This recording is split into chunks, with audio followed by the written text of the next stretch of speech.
Excuse me, sir.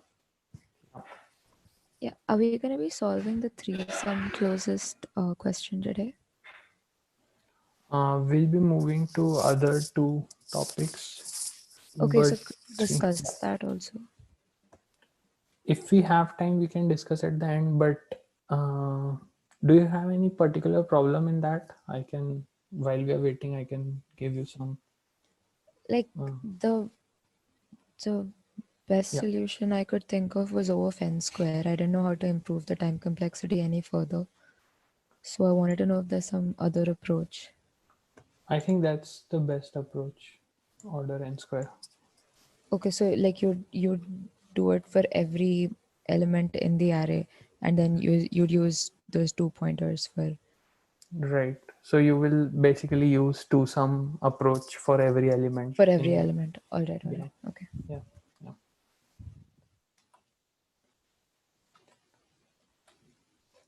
We have 2 more minutes. If you have any other confusion, doubts,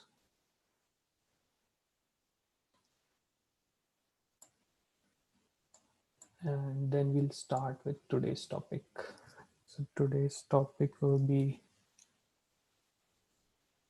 like we need to cover a bit more today. So we'll first talk about window-based two pointers.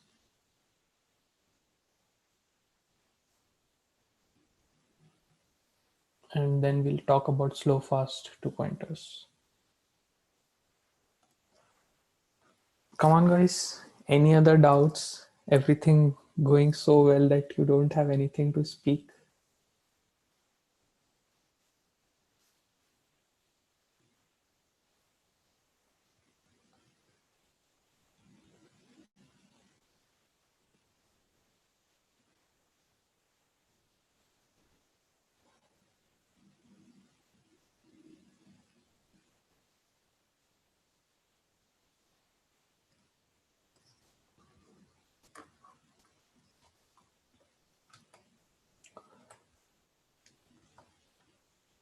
Okay, there is some messages.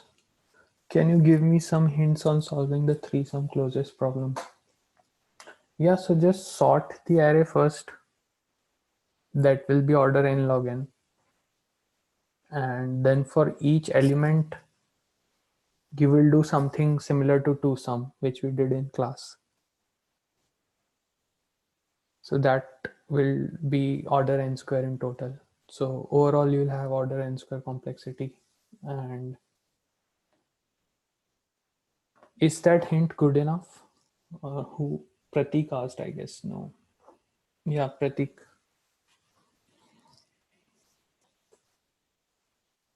Sure. Yeah, try it out. Shushrit, most profit assigning work. Yeah, so this has two arrays, right? Profit and worker, or three rather, difficulty, profit and worker. So you have to think which array to sort and where to use two pointers.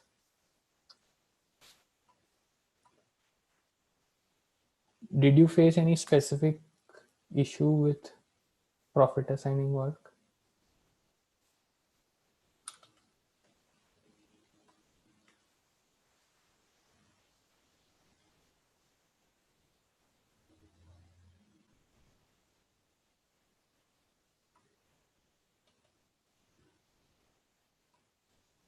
Okay, let's do this thing. We can solve most profit assigning work at the end of class today, okay? And I hope we'll have some time, so we'll do that. If we don't get the time, I'll post a code or some hints on Slack, and then you guys can try. But maybe we can take in class today if we have time. Okay. Okay, guys, I think it's time and we can start now. So we'll talk about window-based two pointers. And I know few people have joined just today. They are joining this batch today for the first time. So hello and welcome all. Um, and we are in the session 2 of two pointers. So this is the second session and the last session for two pointers. But if you're new to the batch, don't worry. I mean, every lecture is a new lecture. You can join from anywhere. So you don't need to know much, whatever has been covered so far. So, and if you guys have any doubts in between, like whoever has joined recently, or any of you, if you have any doubts, just unmute yourself, stop me, ask questions. And so just make sure you're making most of the class. Because I have no way to know how you guys are doing. You have to ensure for yourself that you are getting the most out of it. So just be, I mean, ask questions. So that's a good way to interact. Um, okay. And one more thing, like if you guys write on chat, it's very difficult for me to uh, keep track of like video, audio, then I'm also writing on board. So it would be better if you guys can speak. That way it will be easier for me. So Akshay is asking on chat, for three sum in one loop, should we do a two pointer and a loop inside for adding the values between? Mm, so yeah, the complexity will be order n square, and that's what we are aiming for. So the naive complexity is order n cube, and we are trying to bring it down to n square. That's the idea. Yeah, cool. Okay, guys, so let's start. We have very interesting topics to cover today. So today we'll start with window-based two pointers, and let's recall what we did in the previous class. So we talked about two pointers, and whenever I said two pointers, I asked you guys to think about a linear data structure, which could be an array or a linked list. And then I asked you guys to think about two indices or two pointers which are pointing to some elements or two elements in the array. So these are the two pointers, okay? And these are the elements. So this is P1 and this is P2. This is how we were imagining two pointers. And then we talked about index-based two-pointer approach, where the solution was function of two elements or two indices. Now today what we'll talk about is window-based.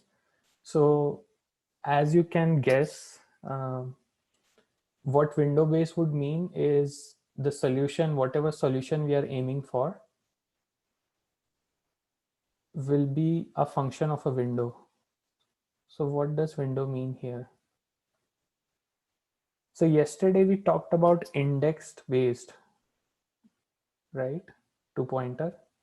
There the solution was function of P1 and P2, right? If you recall to some problem, there you could get a sum from two elements. If you recall most water containing container, there we could get water based on two indices. Now here what we are saying is solution will be a function of window, and this means that solution will be a function of all the elements starting from P1 to P2. So I'm calling the whole range as the window here. So this is how you would imagine. Oh, you're not able to see the whiteboard? Sir, we can't able to.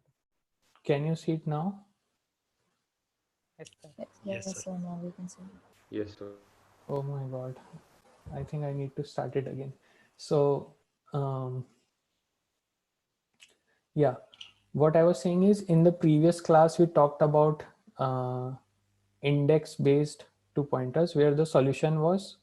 So this was the previous class where we talked about the solution was function of two pointers, P1 and P2. So if you had these two values, you can give a solution. Now we are saying that solution will be function of window. So, and what window means is all the elements from P1 to P2. So the whole green shaded area. So I'm calling this whole range from P1 to P2 as the window. Okay.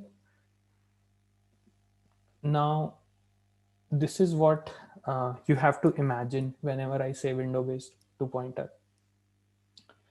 The steps for solving the problems based on window-based two-pointers will be very simple. So we'll start with a closed window.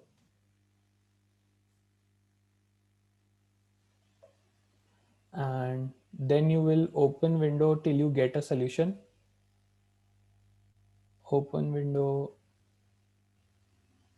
till get a solution, or otherwise. So you will, okay, I'll explain these steps. Let me write it first. And then finally we'll move the pointers. Or rather, you will start with closed window again.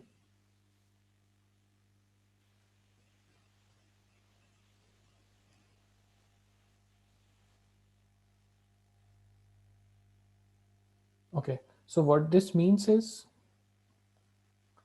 the initialization of the pointers will be such that the window is closed. So both the pointers will be at the same position. Can you imagine how will they be at same position?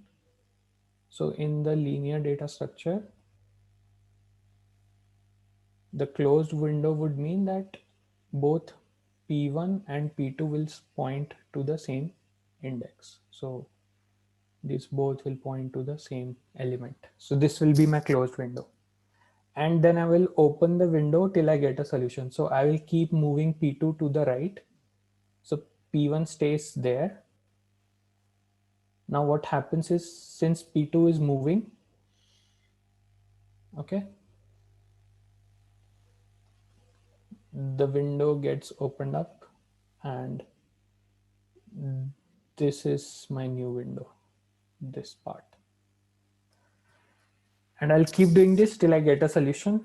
And once I get a solution, I will do something and then I'll interpret the situation and I'll move the pointers accordingly. Okay, so that's the high level approach we will be doing. Is there any doubts till this point of time? I will explain through a particular example what I mean by A, B, and C, and it will be clear then. So do you guys get an intuition or idea what you are trying to do here? So what is closed window? So closed window is basically for initialization. So both the pointers will be at the same position. So whenever I say a window, window is defined by these two pointers. Now, if you see in the video right now, I'm showing my hand. So that's the window. If the pointers are at same position, that's the closed window. And then I keep moving one pointer, then that opens up the window. Do you get it? Yes, sir. Okay. So can you guys quickly say yes, no on the chat, whether you Yes, sir. understand or not? Got it. Yes, sir. Yes. Yes, sir. Okay. Good, good. Okay, now I will illustrate this with one example. And then we will do one more question where you guys have to help me. Okay. So let's see how we can help each other. So let me put the question on chat.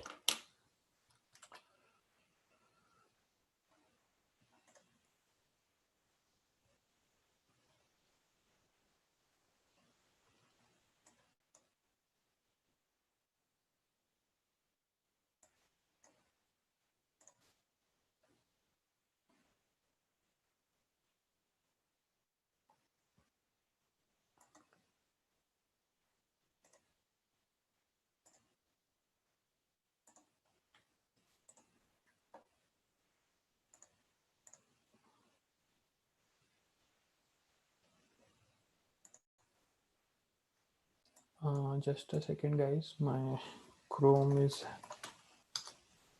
hanging up.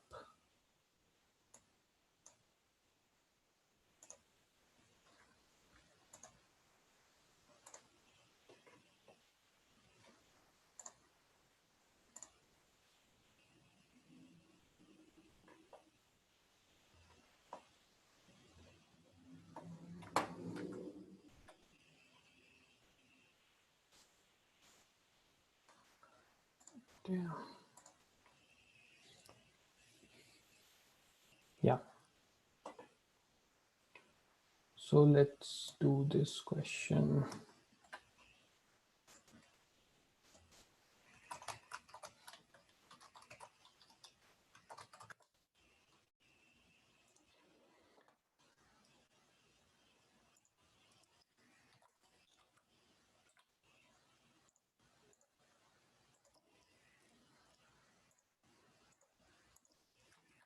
Can everybody see my message? The question is on implementing str method.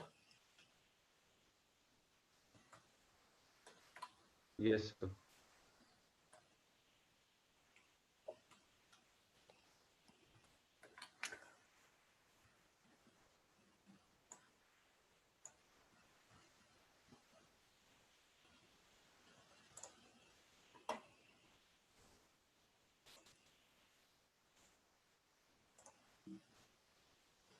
Okay, can you guys see my Chrome? Let me zoom in a bit.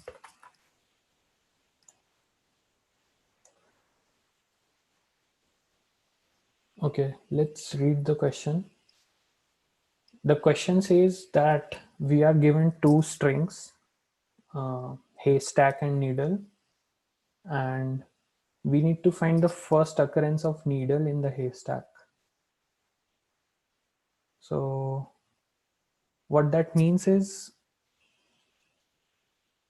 given, let's say the haystack is hello and the needle is 2Ls, I need to find where this substring 2Ls occur in the haystack. So for example, when the output is 2, which means if you start from index 2, so that will be this. This is the needle which you have found. So you have to give the starting index of the needle. And it says that if needle is not there, you have to return -1.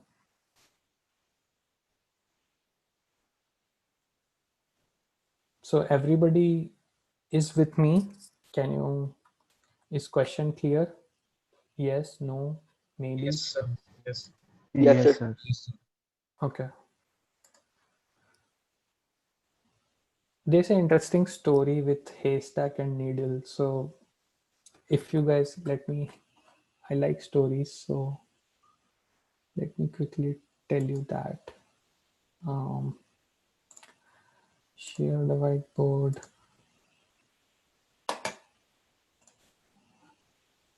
Okay. So you guys might know what haystack is, right? It's a like a big stack or lump of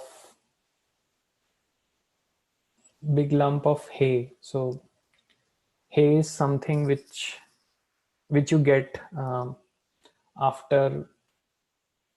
So when you are cutting the crops, you get haystacks after you cut your crops. So it's a big stack of waste, or I shouldn't call it waste. It's haystack. Okay. And it's quite big in general. I mean, there's a lot of stuff. And you want to find a needle in that. So needle, you guys know, it's very small. So it, like, there's an interesting story. And the story, okay, maybe I can tell it some other time. But if you guys are Avengers fan, you might have heard heard Iron Man saying, I'm looking for the needle in the biggest haystack in the world. It was in Avengers Age of Ultron. And can anybody tell me when was this? What was Iron Man trying to do? Or yeah, solution is you bring a magnet. That's right. So the idea of haystack and needle is like you have lot of things to look for, but you have to find a very specific thing in a very big lump of something. And so in Avengers Age of Ultron, Iron Man or Robert was trying to look for nuclear codes. and you can generate a lot of nuclear codes and you don't know which one will work. So can you think of a live example of needle and haystack which you use every day? Like, can anybody think of a live example and tell me where this might be used?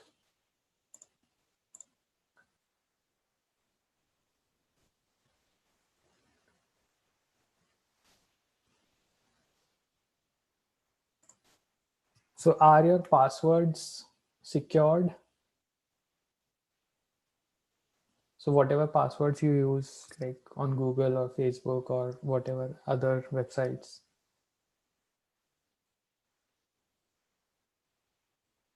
are they secured?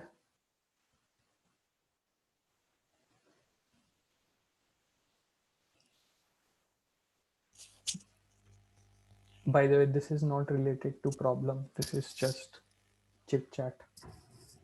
I think yes, sir. And what is the idea behind that? That nobody can generate your password, right? Because there are so many combinations to generate.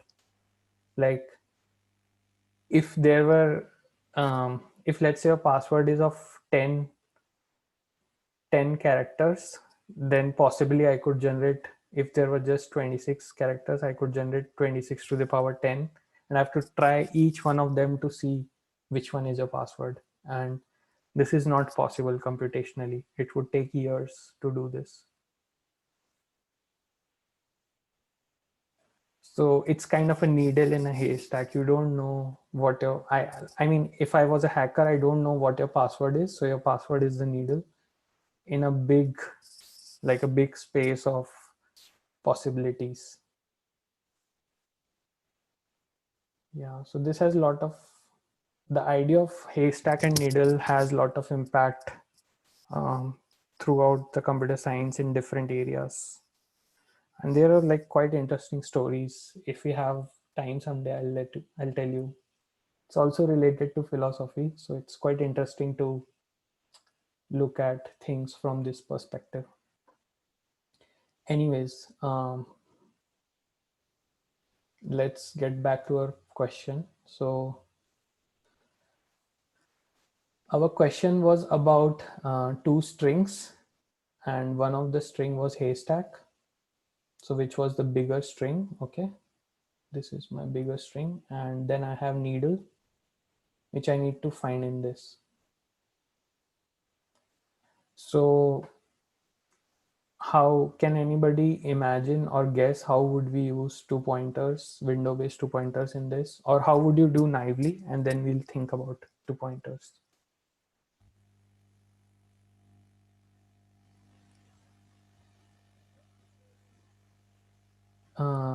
Can anybody tell? Yes, sir. Yeah, go ahead. In the naive approach, we use two loops to compare these strings Right, of order n square complexity. so you will compare this like throughout this, right? Yes, So sir. In the naive approach. right, and then you will start from index 2 and you will compare the string again, Yes, sir. and then from 3, so you'll keep sliding this window. Yeah, that's right.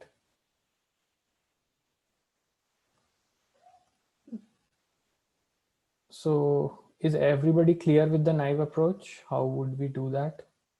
Actually, two pointer approach is also very similar to that. It won't give us a lot of increase in time complexity, but it's a good implementation, I should say. Okay, so let's see the approach now, two pointer based. So first step, which I said, was to close the window, right? What that means is I'll keep the two pointers at starting position. This is my positioning of the two pointers. Okay. And then I'll compare. And the next step was to open up the window.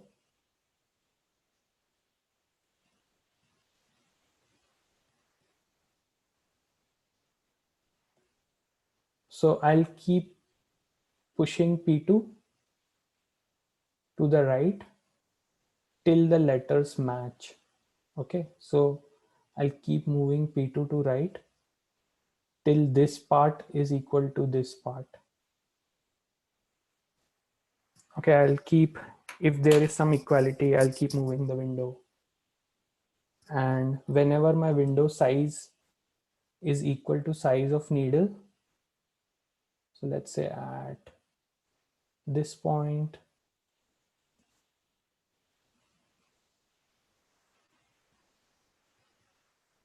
so whenever my window opens for length M or size M, which so M is the length of needle, then I found a solution, right? And I can return the P1 then. Now, if I cannot open the window, I will just move the window forward. So if the first element of needle is not equal to some element here, I'll just move both P1 and P2 forward. And so that's my movement. So that's my step 3. So move pointers. So the idea is very simple. I'll keep moving the pointer P2 till it matches with the needle. And whenever it does not match, I'll just close the window again and I'll start from the next position. So let's run through this example which we have in the lead code. So I have these two strings. So those two strings are hello and LL. Okay. Now initially both my pointers are here, P1 and P2. So does it match with the first letter of the needle? So no, it does not match. So I can move the window forward. So now my thing will be this. Both P1 and P2 are at next position. Does it match with the first letter of the needle? No, it does not. So then you again move forward. Okay, now both P1 and P2 are third index index 2 at third position. So does it match with the first index of needle? Yes, it does match. So L matches with L. So I'll increase the window size. So what will happen now is P1 will be here, and to open up the window, I'll move P2 and I'll just keep the P1 there. So the window opens up. Now does L match with the next letter of the needle? Yes, it matches. And is the window size same as size of the needle? So yes, the window size is same. So I got a solution. So I can return P1 here.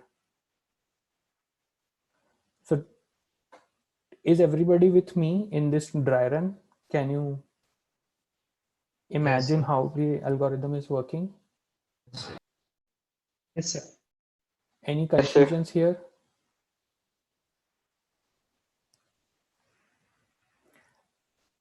Okay, with this idea, can we start coding now? Can we put it in proper code very quickly? This is an easy algorithm, so all of us should be able to do it. We'll get more interesting problems next. So this is just for illustration. Okay, let's move to the code now and see how to implement this. Okay, where is my Chrome? Okay guys, now it's coding time and I need your help because I'm not that good at coding. So I'll keep two size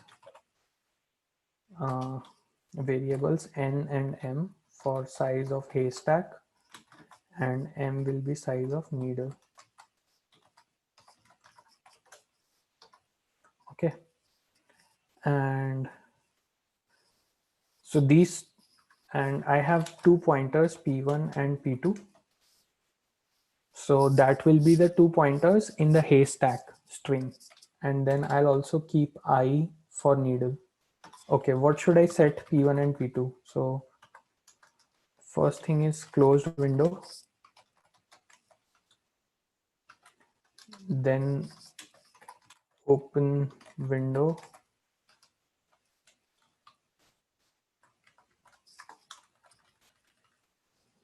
Then move pointers. Open window and find a solution, and then move pointer. So these are the 3 things I need to do. So initially, to keep the window closed, what should I set P1 and P2 to? 0. 0. Okay, so I'll start both from 0.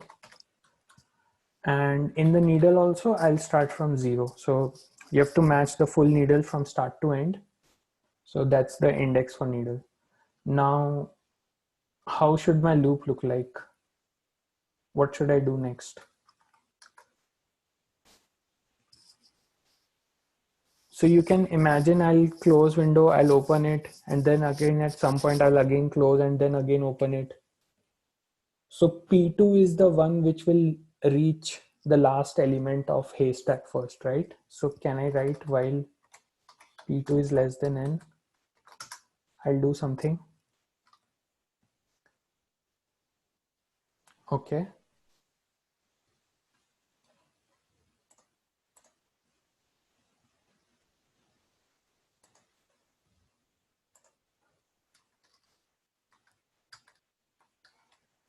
Now, what should I do?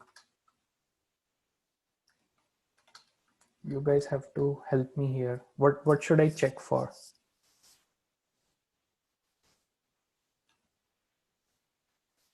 Anybody? If haystack Okay.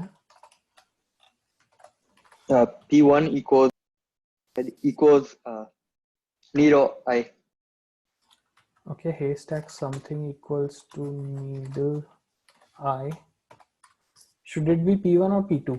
So am I P1. moving, P2. am I moving the pointer P1 or P2 as I'm opening the window? P1. P1. P1. P1. Maybe it's P2.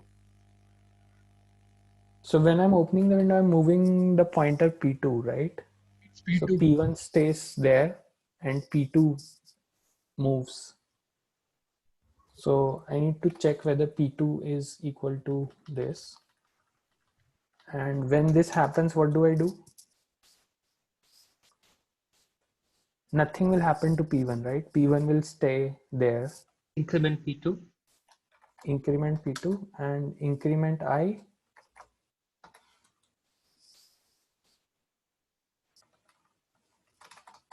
Else, what do I do? Increment both P1 and P2. So else means there is no solution at this point. And what I'll do is I'll increment P1 and I'll again close the window.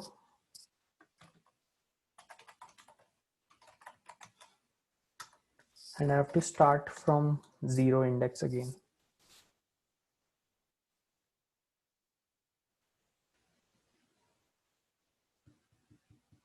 So whenever there's a mismatch, so this else condition is condition for mismatch. So that means there is no substring which starts at P1 and that matches the needle. So I increase the P1 and then I again start the same process. I close the window, I keep I as 0. So this is again some initialization of the closing window.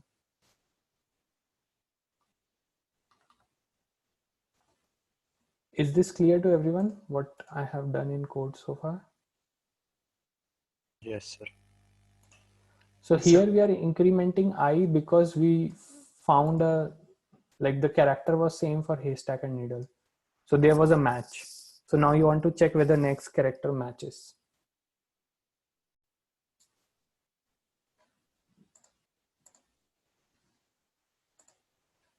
Okay, and is this all, or I need to do something more?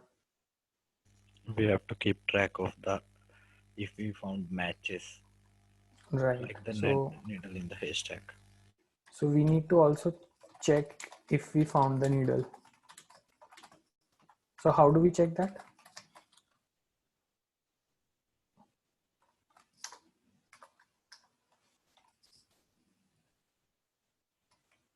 Can I When say if I is M, then I found a needle? yes, sir. And then I can return P1.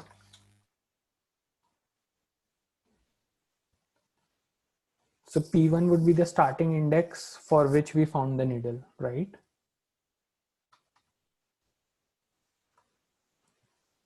And if I come out of this loop, what would I return? I'll return -1. I didn't find the needle.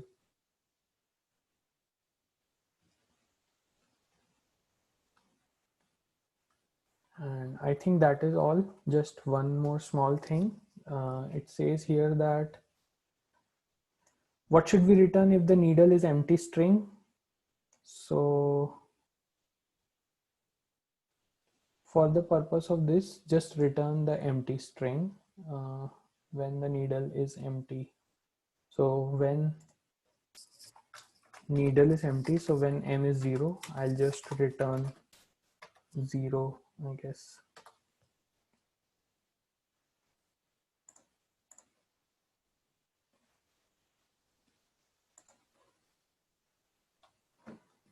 Yeah, this is almost same as the naive approach.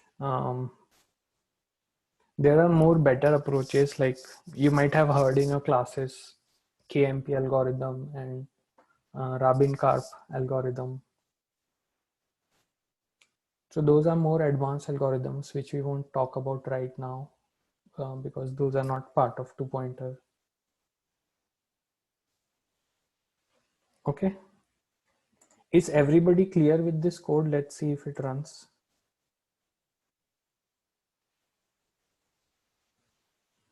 Okay. And let's submit it.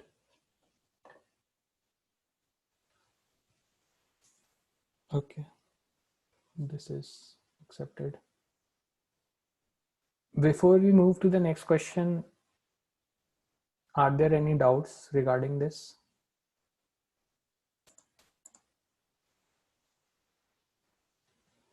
So KMP complexity will be order M plus N. The complexity of this algorithm would be, you can imagine, M cross N.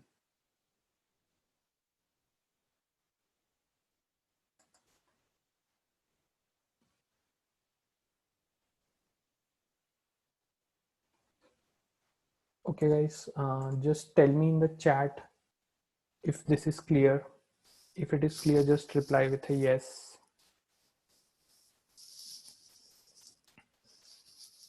Okay, good. Now let's move to a bit interesting question. Do you guys like hill stations, mountains?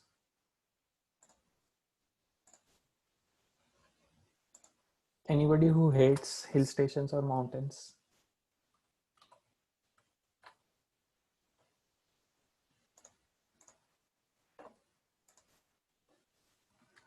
So the next question is about mountains.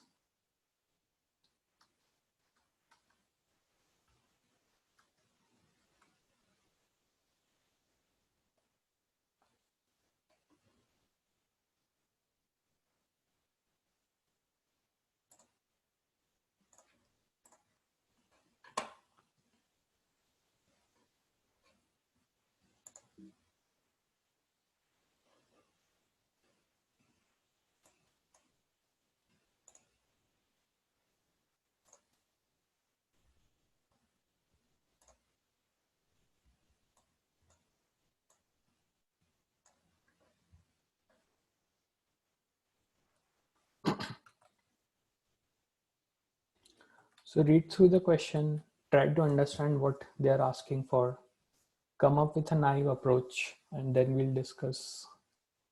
Then we'll together work out a 2-pointer solution for this.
Okay, so let's understand the question.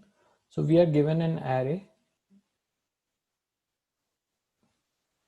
okay, and each element of the array is a number which represents the elevation at that point. So at point 0, the elevation is 2. So this is your index 0. Then at index 1, the elevation is 1, and so on.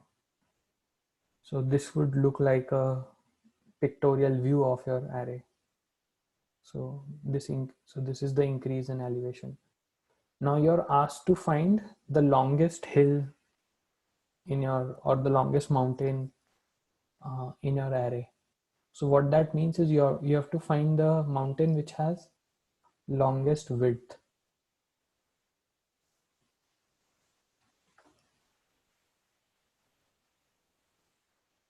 Okay. So if there were more elements, let's say after this 5, there was, let's say 3 and 1. So this will come down here. So that would be 3. And then I'll have again 1. So in that case, we would have these two hill widths, right? W1 and W2. So W1 is this and W2 is this. And out of these two, W1 is maximum. So we would return, so we'd return the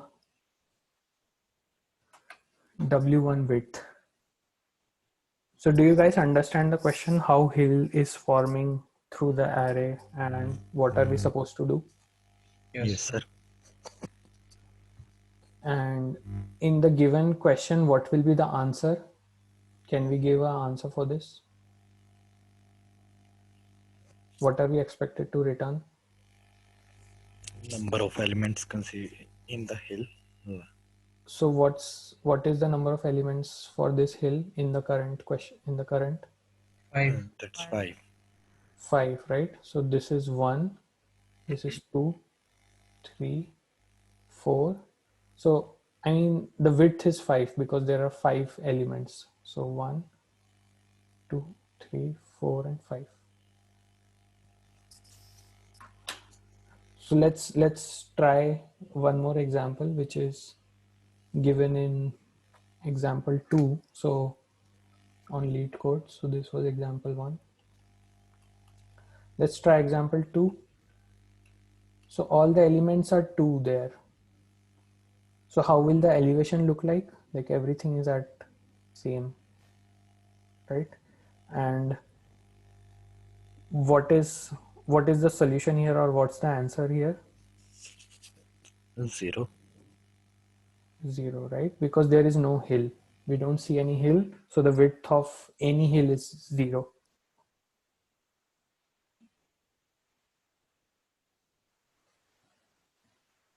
Okay. So now, if you guys understand the question, can anybody think of a naive way of solving this problem? Assuming you don't know anything about two pointers, you just know how to write loops. How would you solve this? Like we use a for loop to traverse the array, and use an nested loop, which will check that it is a mountain or not. In that way, we will calculate the highest the Right. elevations. After that, we count the after a small part, like the next elevation where starts Right. after the hill ends. So let me simplify our algorithm a bit. I think that's almost right. So what you would do is, this is your array of elevations. Okay. And let's say now you will do this routine for every element. Let me do this for this particular element. Okay. So I took this particular element, and now what I will do is I will go on the left and on the right till I get elements smaller than this element. Okay, so I'll assume this is the top of some hill, and then I'll try going towards the right till the elements are small, and I'll try going towards the left till the elements are small. So then I find the width of this, and this I will do for every element in the, so let's say I do this for this element. So what I will do is I'll start with this and I'll try going towards right, I'll try going towards left till the elements are smaller than this cross. And whenever I hit a bigger element, so whenever I see an element which is more, I just end there. And similarly for the left. So this becomes my width. Width for a hill which peaks at this particular point. So the algorithm is consider each point as a peak. Try sliding towards right, try sliding towards left. Wherever you end, that's the width. Can you guys imagine how this algorithm works and what will be the time complexity?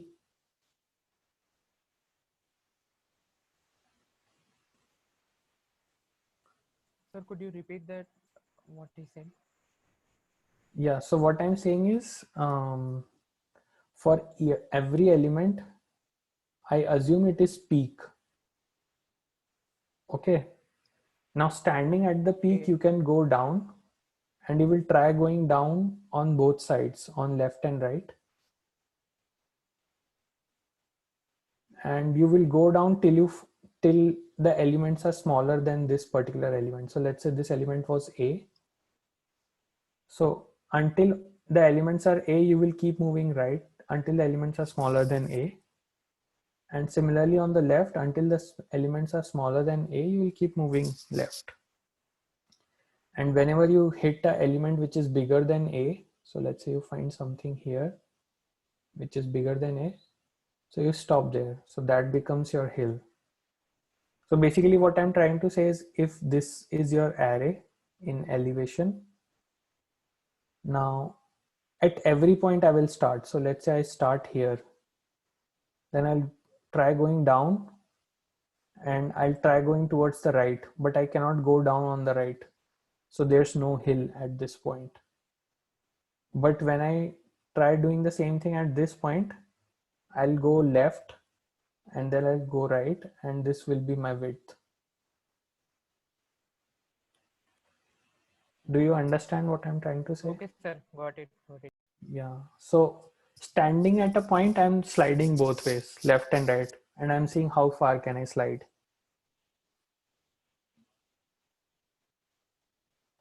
So the complexity of this algorithm would be order n square, right? Because I'll do this order n subroutine of sliding left and right for every element. So that will be n cross n. Like for every element, I'll do this sliding thing both on left and right. That will be order n. So does everybody agree that this is order n square?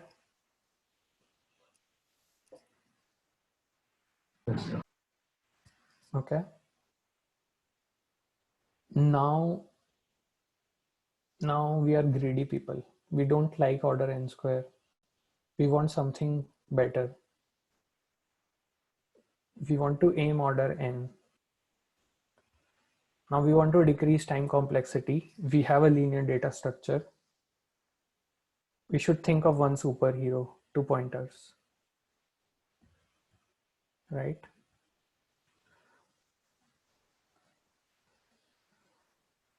Now within 2 pointers, you have two approaches, index based and window based.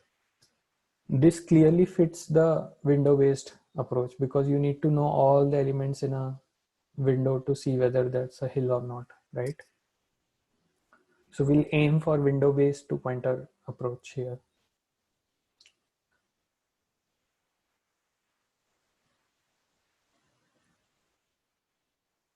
Now the window based 2 pointer approach or the solution here is very straightforward. Can anybody guess what that would be?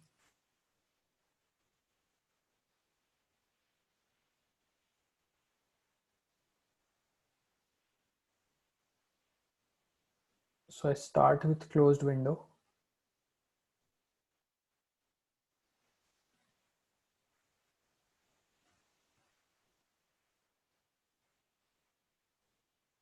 And then I open the window.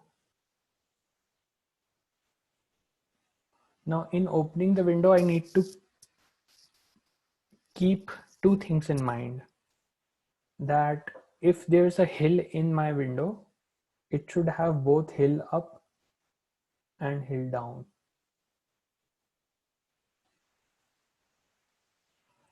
Okay, what I mean by that is this. Let's take example from lead code. So the array is 2, 1, 4, 7, 3, 2, 5.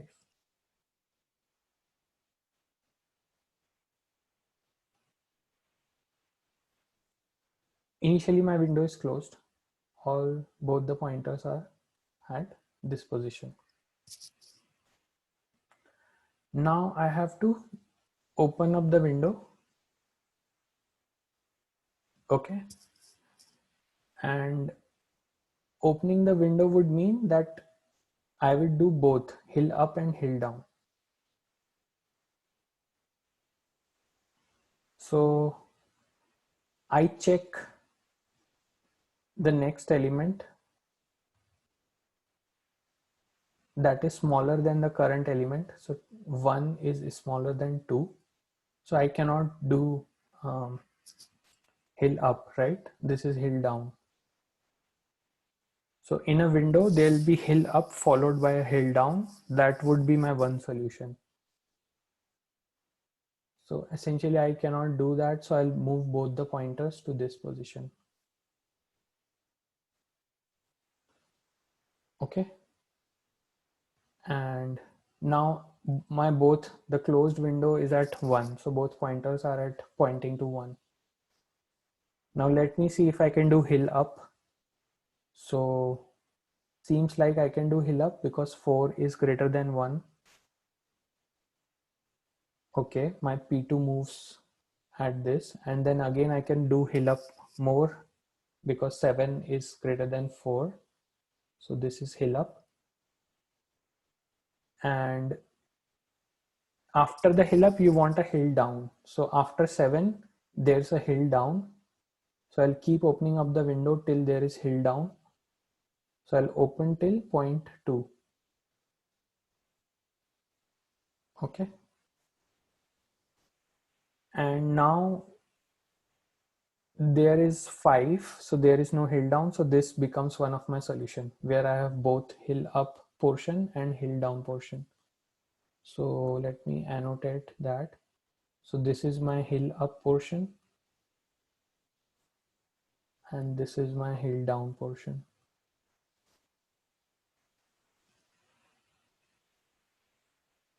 Okay, so I found one of the hills here.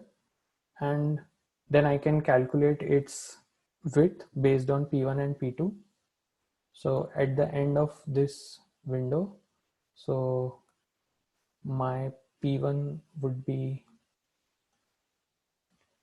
at this point and P2 would be this point. So the width would be P2 minus P1 plus 1. And once I'm done with this window, so this particular window, I'll now start again from this particular point. Oops.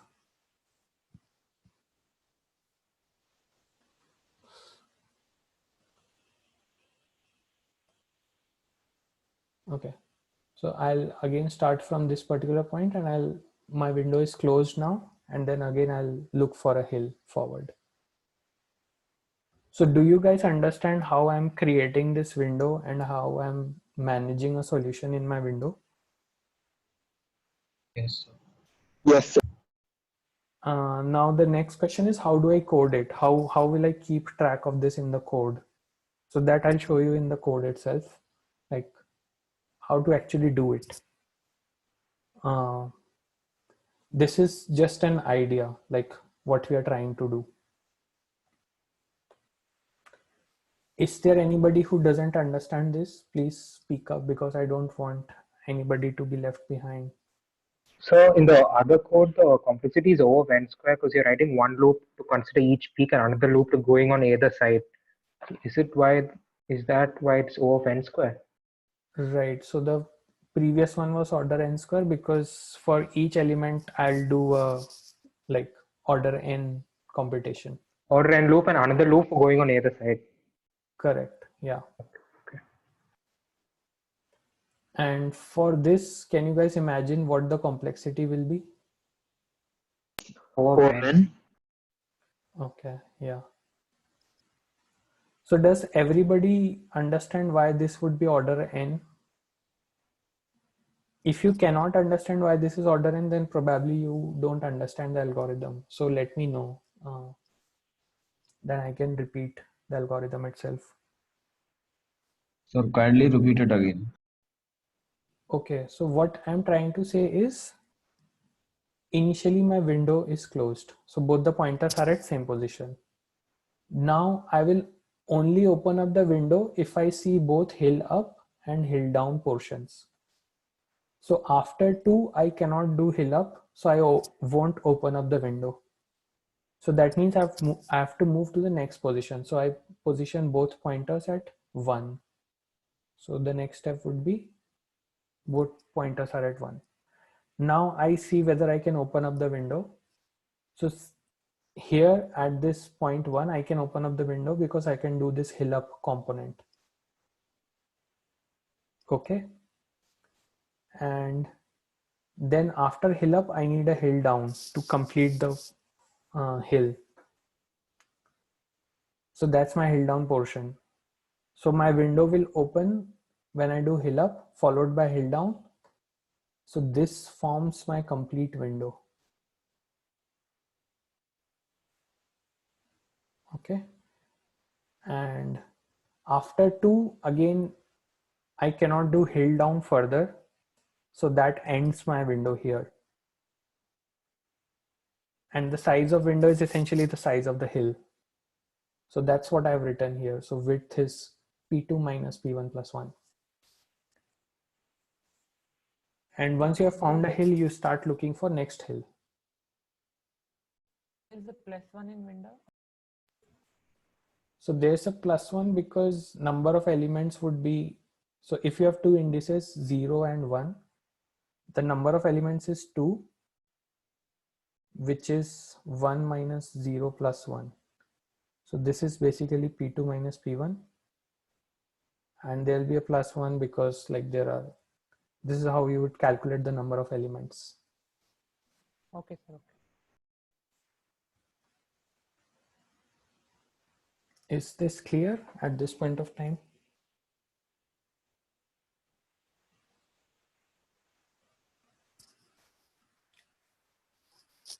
So whoever asked the question, is it clear to you? Yes, sir. Okay. Should we move to the code now? How do we do this actually in the code? Because this is a straightforward algorithm in like intuition, but how do we actually do it?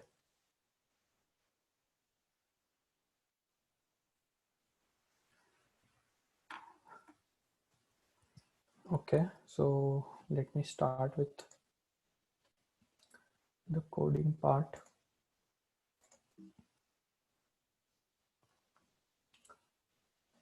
Is my Chrome visible to everyone?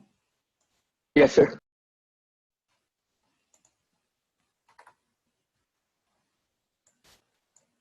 Okay, now every time I start writing code, I keep size in one of the variables. Now I will start with a closed window. That would mean I will have two pointers, P1 and P2. What should I put them as? 0. Both of them would be 0. And I will also keep a max mountain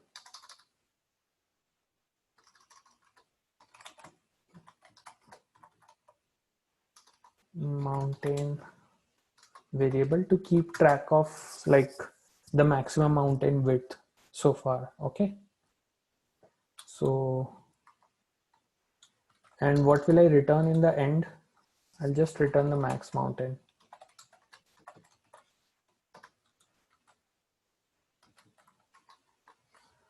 Okay, so this is my thing and I need to write my window based code now.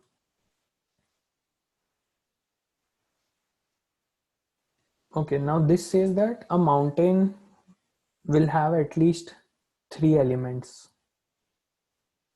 right? If you read the question. So to do mountain up and mountain down, you need at least 3 elements.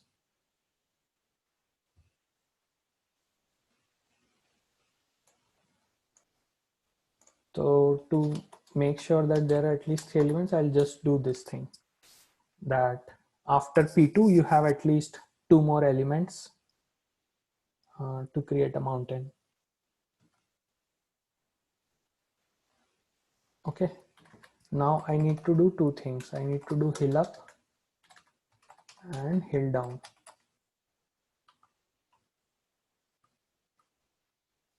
Sir, could you please repeat the condition of while loop? Yeah, so to create a mountain, we need at least 3 elements. You cannot create a mountain with 2 elements. So after P2, there should be at least 2 more elements to have a mountain.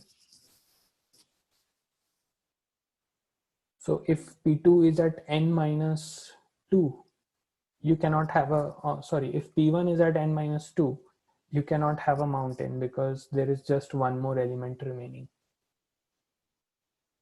So I can just end the loop there.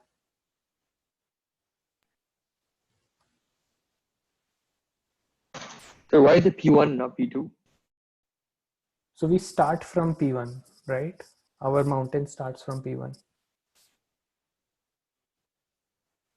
No, I'm asking like for the last time, like for the last question, we did P2 while P2 is less than n, right? So why this one? Why do we use P1 for this one? Oh, it's according to the question, right? Because there should be at least 2 more elements after. You can also keep, if you want to be safe, you can just keep P2 less than n.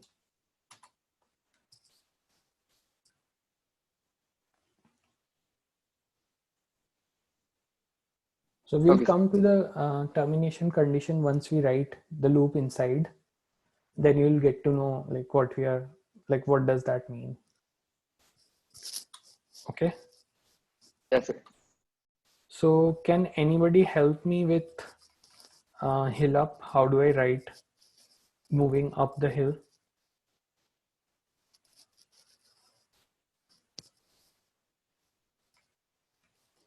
Anyone? So there'll be a while loop, right? To move up the hill.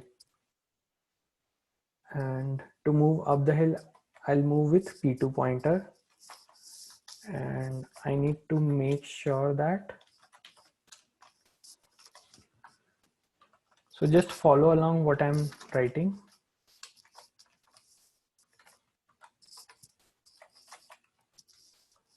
So what this means is the next element to P2 is greater, so you can do a hill up.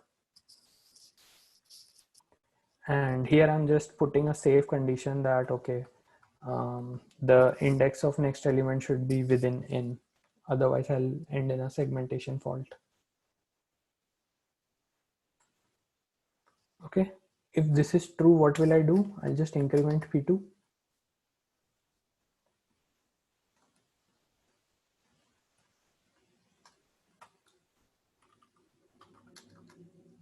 Is this clear to everyone? The hill up part? Yes, sir. And similarly, how will I do hill down? Somebody help me with that.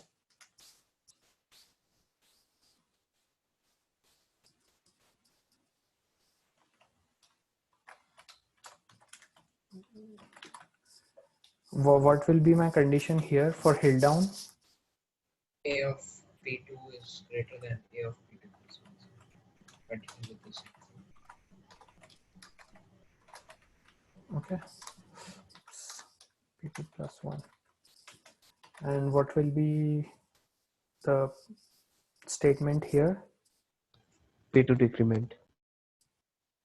So we What? increase the P2 ones. Increment. Yeah, we'll keep opening up the window, right? First we'll open up the window for hill up, and then we'll open up the window for hill down. So we'll keep incrementing P2. Sir, why there is while loop in hill up and hill down?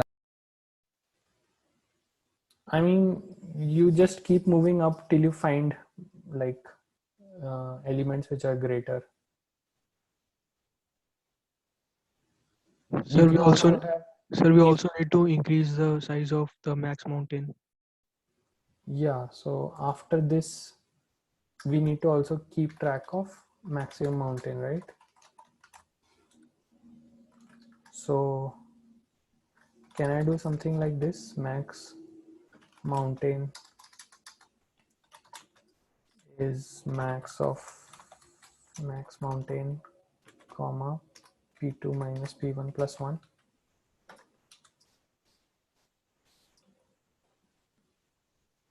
Yes.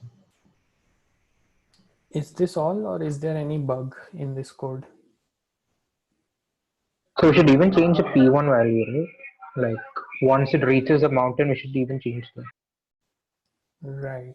So after this, I'll do P1 equals P2.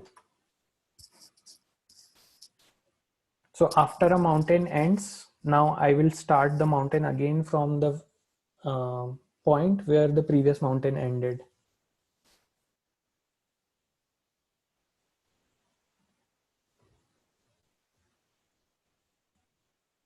Does that make sense?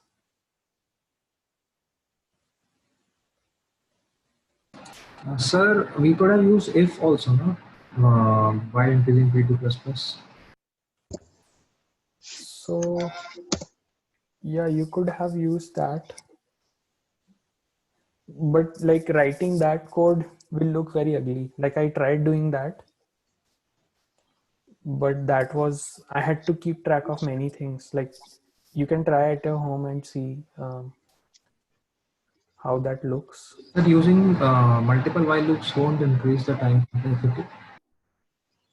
No, so time complexity is always the function of how many elements you visit. So if you see nested while loop, it doesn't mean it is order n square. So here in this algorithm, you visit every element just once. So that will be order n algorithm.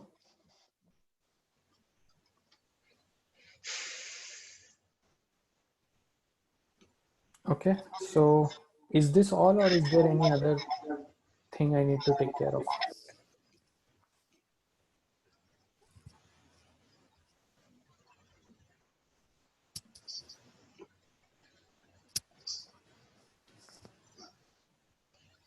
if there are no mountains, then we need to give 0 as the output.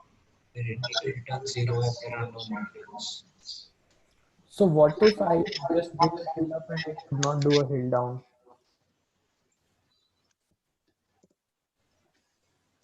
So if the array was just increasing.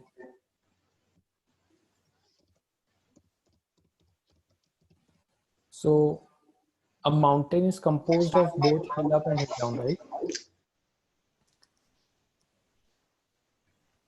Karan, can you mute yourself? I think that is creating echo.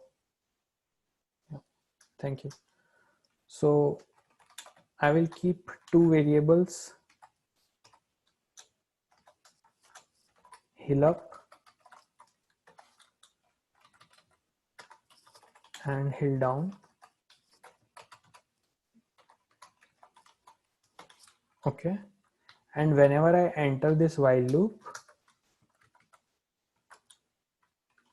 I will set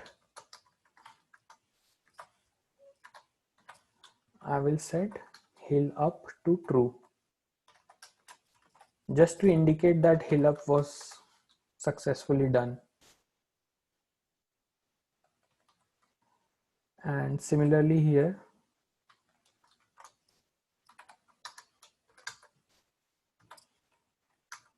I'll just do hill down is equals to true. Okay, and then I do this max mountain thing only if I did both hill up and hill down.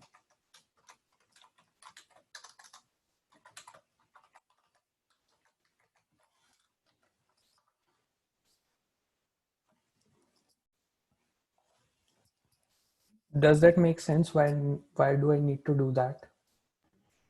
So could you repeat? So what I'm saying is, in this whole construct, there's a possibility that you might have just done hill up. So think of an array which was sorted in increasing order, right? You will just keep going up because of this. You will never do a hill down. Okay, so you'll never enter this while loop. So in that case, you don't have a mountain if you just did hill up. So to have a mountain, what I'm saying is you need these both conditions, hill up and hill down, both.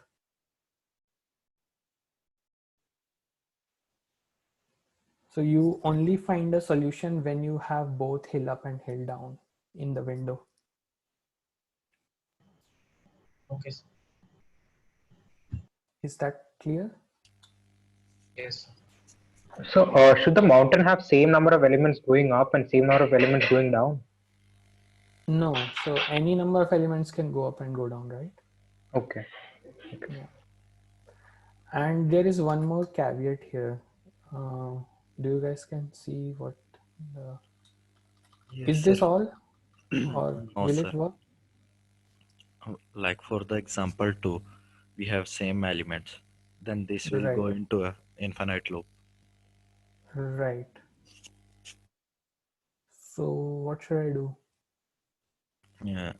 We can increment P1 in the else part where we assign the value of max mountain. Okay, so if I don't find a mountain, I increment value of P1. This is what you're saying, right? C++, sir. Oh, sorry. Yeah. Then, sir, this P1 equal to P2 part in if part. This P1 and P2 will be always there, right? Whether you end the mountain or you just move to the next element, because this is the window close. Sir, we are starting with P1 now. If we don't change P2, then we'll the line number 29th P1 increment will be changed again. Back, Oh, shifted okay. back. So you're right. So this will go in if part.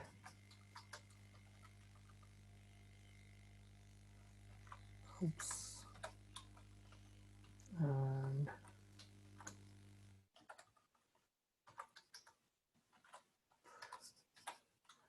so then here also I should set P2 as P1, right? And P1 plus plus.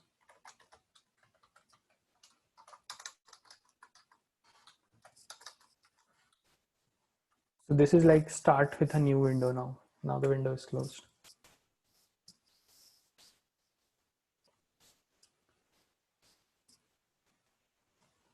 So this is, if part is basically found a solution.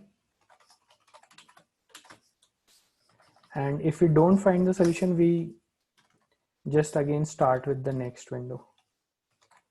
Cannot find solution. Start with next window.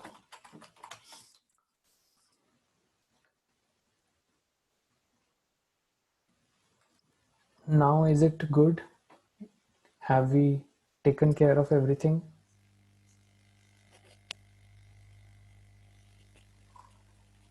Is anybody confused?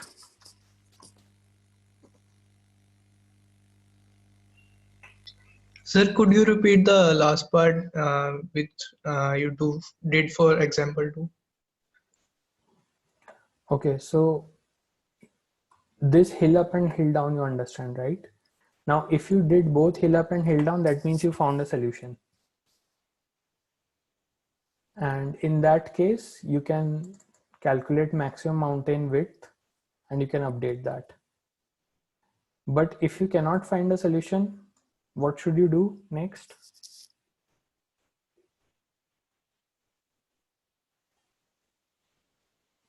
You move to the next window, right? So you just, and for moving to the next window, you just increment P1. And again, to start with the new window, both the pointers are at the same position. So P2 is P1. So what happens if we write P1 is equal to P2 outside the if and else statements? Okay, so if you write P1 and P2 outside this if, then essentially this P1 plus plus is overwritten, right? Yes, sir. So you're assigning a new value to P1 again. So this is essentially, this statement is nullified. So you can't do that. Okay, okay. Sir, we have to change the value of hill up and hill down in else part 2. Because if we find same elements after a hill. Say that again. That value, sir, hill up and hill down Boolean value. You have to change that to false again in the else part. So that will be false every Yes, time sir. I enter this while loop. Okay, sir. Yes, sir. ठीक. Yeah.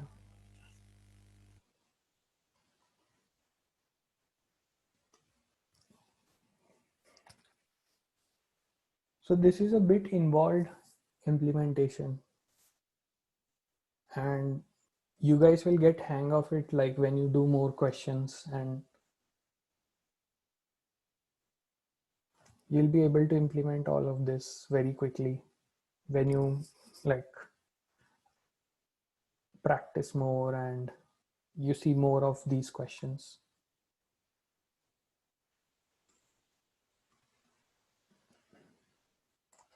Okay, let's see if it runs. Okay. I hope it gets accepted. Otherwise, we'll have to debug. Okay. So it is getting accepted, but the runtime is not very good.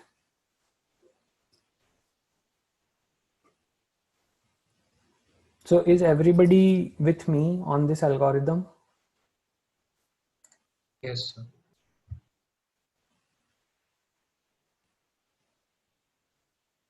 And now homework for you guys would be to increase to make it more faster, like can you even optimize it further? Excuse me, sir. Sorry. Sir, it is necessary that there are equal number of elements in hill down and hill up. No, it's not necessary. So you can have a hill, like, let me draw on whiteboard. So you can have a hill which is something like this. Okay. So it has less number of elements for hill up and more elements in hill down. So it's not necessary.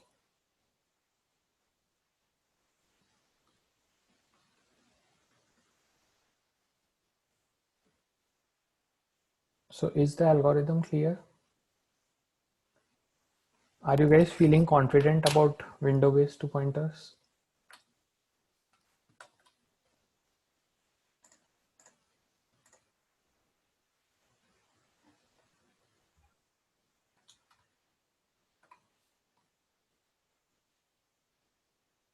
Okay, if you're not So, feeling, yeah, go ahead. I have a doubt. When we discussed the first algorithm, you said the complexity is order of n square, right? But why is that the case? Like the moment you see that you can't go down on both sides, you would stop moving for that one and you would move immediately to the next index. So Okay. if it's a false peak, you would at most do 2 operations. So what will be the complexity if the array is sorted?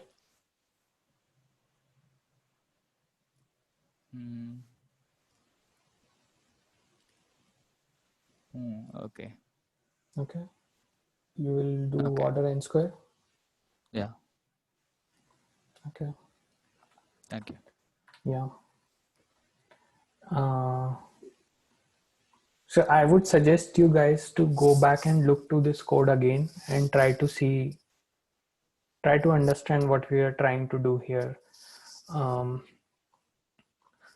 Might not be very clear to you guys at this point of time, but if you like look through the code carefully, you will understand what we are doing.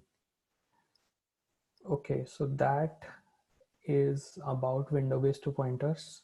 Any questions so far? Any doubts? Because I was getting less help from you guys for this question. Maybe you guys are confused. Sir, could you please open the page where you understand the algorithm first?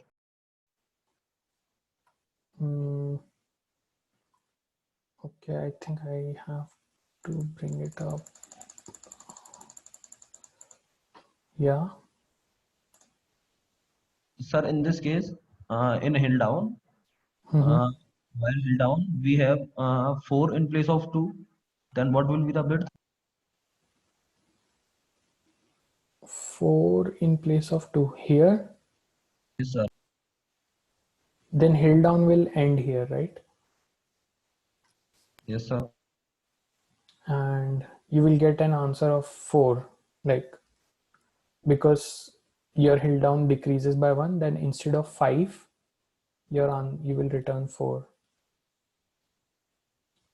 Your solution answer will be 4. Sir, by diagram, sir, is it possible, sir? Say that again, by diagram, meaning? Actually, if we draw the diagram of hill up and hill down, right? Okay, let's draw it. So 2, 1, 4, 7 will be somewhere over here, and then 3, okay, and then 4 again here, and then 5. Okay, 5 will be somewhere over here. So this is your hill starting from here to here,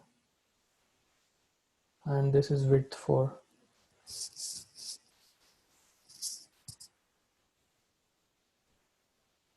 Okay, sir. Yeah. Sir, about the first algorithm, even in a sorted array, you won't get the worst complexity, right? Because you're assuming that point is a peak, and you're trying to go down on both sides. But Right. if the array is sorted, you won't be able to go down on one side, and you'll immediately move to the next one. No, but you will go on one side first, right?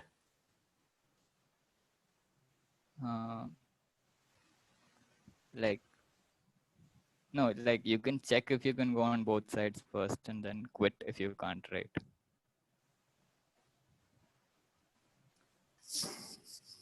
I mean, there will be a case always where you can get order n square complexity. Could you like draw that case up or something? Okay. So what I'm saying is if the array is sorted, so this is the kind of elevation you have, right? It's increasing. Yeah. Now, at this point of time, let's say your first while loop is to go down. So we'll go all the way down. And this you will do for that's there, but Mhm. can we just tweak the implementation that we'll try taking steps in sort of both directions alternatively? Okay, even if you do that, let me give you one example on that.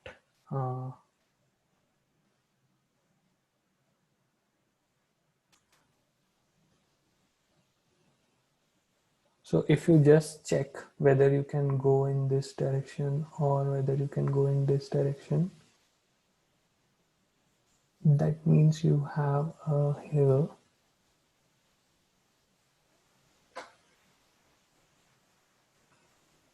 And in that case,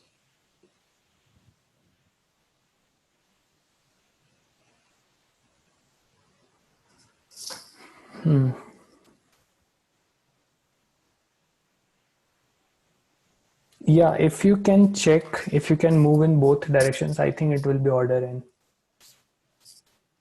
Okay. Yeah, because if it is a peak, then definitely you have to consider that peak, and yeah, that will be order n. But you could imagine the constant for order n for that algorithm will be higher. Okay. Because you're visiting same element multiple times. Yeah. Right. So it will have higher complexity, but you can make it order n. Like, yeah, you can improve that algorithm as well. Okay. Yeah. Thank you. Sure. Excuse me, sir. Yeah. Could you please explain the time complexity again in this question? Yeah. So for this question, what we are doing is always our pointers P1 and P2 are moving forward, right? P1 and P2 are moving forward. And whenever we find a hill, so let's say this was my P1 and this was my P2, I found a hill here. Then after this, I just set both P1 and P2 to the end of this hill. So I again start with looking for another hill. So every element in here has been visited just once. And then when I move forward, every element for like in this part of array will again be visited once by P2. Yes, So sir. P2 is actually moving. It is increasing the window size, and P1 is jumping with P2 whenever the hill ends. So this was the jump made by P1.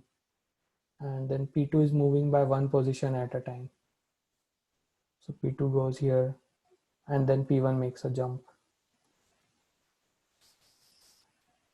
Okay.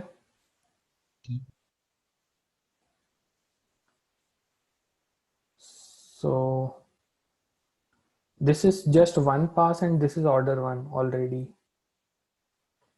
So this is O1 space and On time complexity. Sir, while writing in your code, it looks like order of n square. Yeah, so that's why I said, I mean, if you have two nested while loops, it doesn't mean it is order n square, right? Okay, let me ask you this question, very simple question. So I'm doing this while I less than n, and then I have again another loop while I less than n, I plus plus. So what is the time complexity of this code?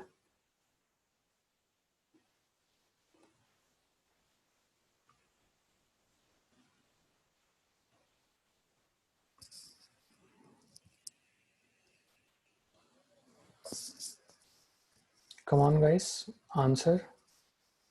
I mean, you had your lectures on time complexity, right? So n. It will be order n, right?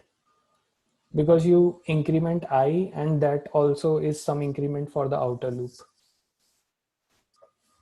So similar thing is happening with our code. We are increasing P2 here, which is also increment for outer loop. Got it. Okay. So whenever you see nested loops, don't just say that this is order n square. Just see what the loops are doing, and then you can make a argument what the time complexity is. Is that clear?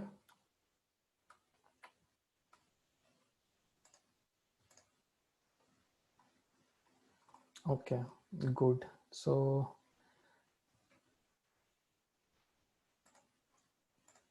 let's let me know if you have any questions, and I'll wait for a minute and then we can move to slow fast pointers.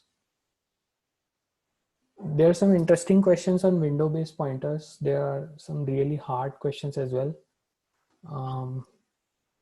I would say don't do hard questions right now. Just try doing easy and medium from lead code so that you get the concepts first, and that you can, once you know the algorithm, you can code it. So get to that point first where you can understand the algorithm and code yourself. After you can do that, I would say just then start trying the harder ones, because that will involve more experience basically.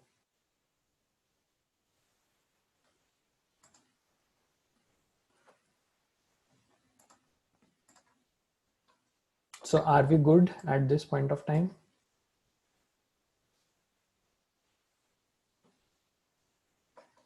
Yes, sir. Yes, sir.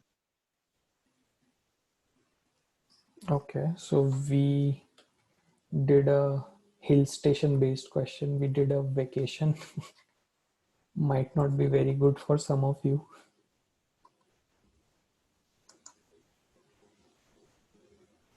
Okay, let me start with slow fast pointers now. So this is the third and last technique for two-pointer approach. Very simple and fun. I mean, you will understand it. You will appreciate this. So slow fast pointers. So from your childhood, you guys might have heard stories of tortoise and hare, and how, like, whatever version of story you have heard, one of them is fast and the other one is slow. So similar thing we use here. We'll have two pointers, P1 and P2. The one, let's say P1 will be slow and P2 will be fast. So what that means is we will move P1 by one step and we'll move P2 by 2 steps. Okay. So whenever we say we are moving P2, we will make 2 steps, and whenever we are saying we are moving P1, we'll make 1 step. So this makes P2 faster than P1. So what we are interested specifically is in linear data structures. linear data structure. So that would be array or linked list. If you have a loop, so if you guys already know what a linked list is, so linked list is a chain of elements. So you have something like this. Okay. Now loop means the last element is pointing to the first element back. So if you have this loop, the slow fast pointer algorithm says that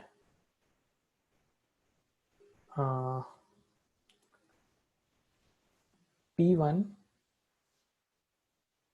will be equal to P2 at some point of time. Now let me show you an image to make that point clear.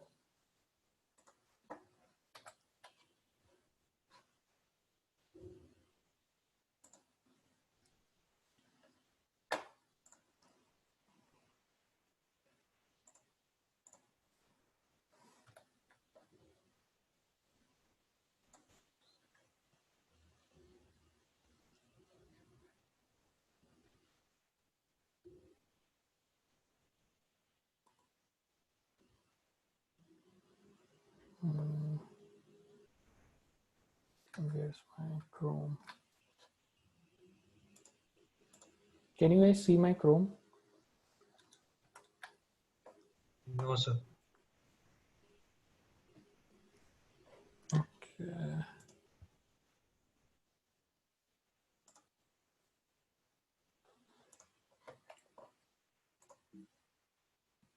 Is it visible now? Yes, sir. Okay, so these are the 2 pointers. One is tortoise and one is the faster one. Okay.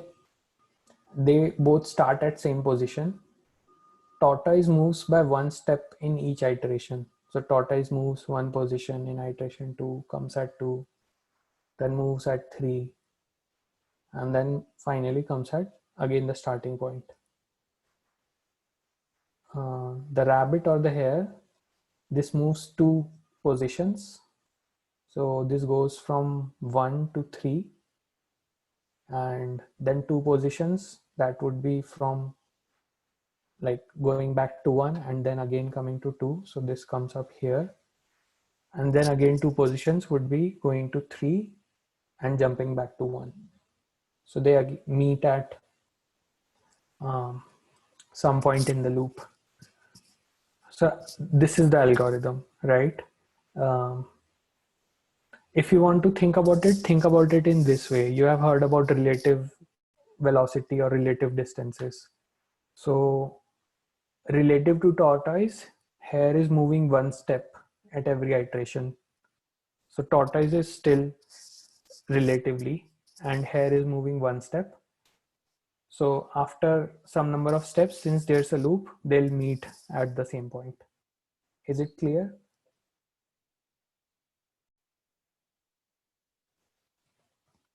Yes, sir.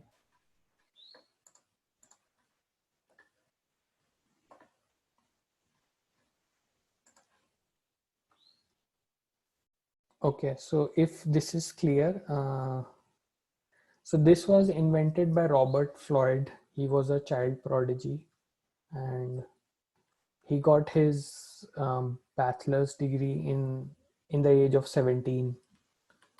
So he was one of the pioneers.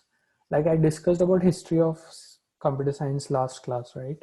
So in the 1950s, there were many algorithms being invented. So this was one of the algorithms invented during 1950s, which was invented by Robert Floyd. There are again inspiring and interesting stories about Robert Floyd. You can go back and look.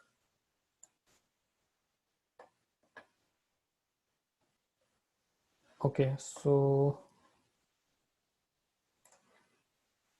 if you understand that, let's do a question on this. Very simple question. That's based on linked lists.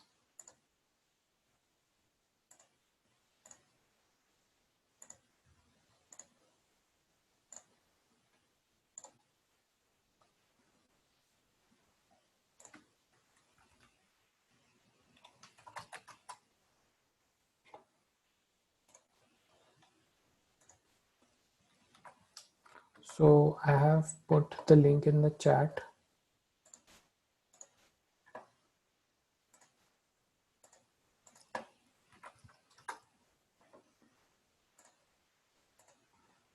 Read through the question.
Okay, do you guys understand the question? It's the same question.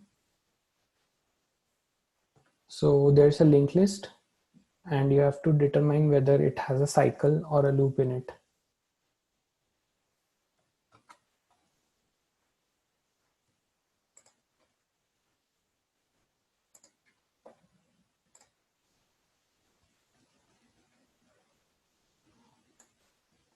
So quickly in example 1, what is that loop? That loop is basically 2, 0 and -4, this loop.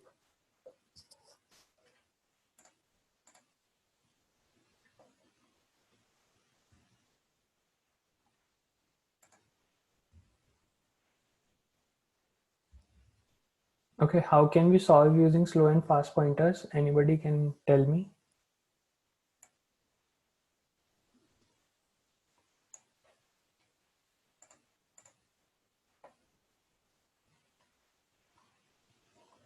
Or should I randomly pick someone and ask? I'll start calling out names.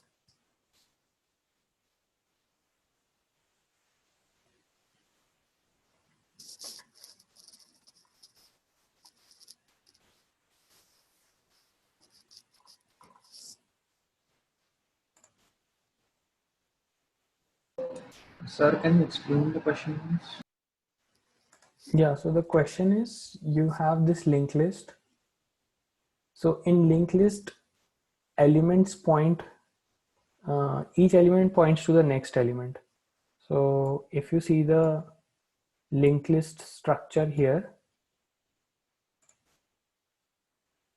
so basically structure is nothing but a data type. So you are creating a data type or a class, or let's call it data type to make it simple. Okay, so there is a data type called list node, and list node will contain two things. So those two things are the value.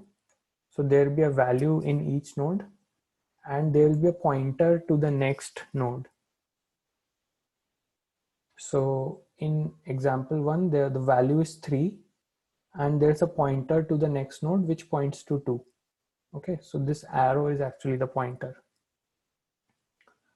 So that's the one node for linked list, and that forms the complete, like if you keep chaining elements next to each other, that forms a linear data structure which we call linked list.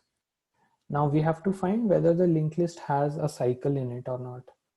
So cycle here would mean there is some circling back to the previous element. So if I go from, start moving from 3, so I'll move to 2, I'm just following the next pointers. Okay, so next pointer of 2 is 0, so I move to 0. Next pointer of 0 is -4, so I move to -4, and the next pointer of -4 is 2, so I circle back to the previous element in the linked list. So that forms the loop here, right? Now if I move again then I'll move to 0, then -4, and then again to 2. So I'll be stuck in this loop. So do you understand what the cycle is? So you want to return whether linked list contains a cycle. So how will a linked list which doesn't contain a cycle look like? So that would be something like 3 to 0 -4, and at -4 you will have a null pointer. So -4 doesn't point to anything. So that will be the end of linked list. So linked list ends with a null pointer if there are no cycles.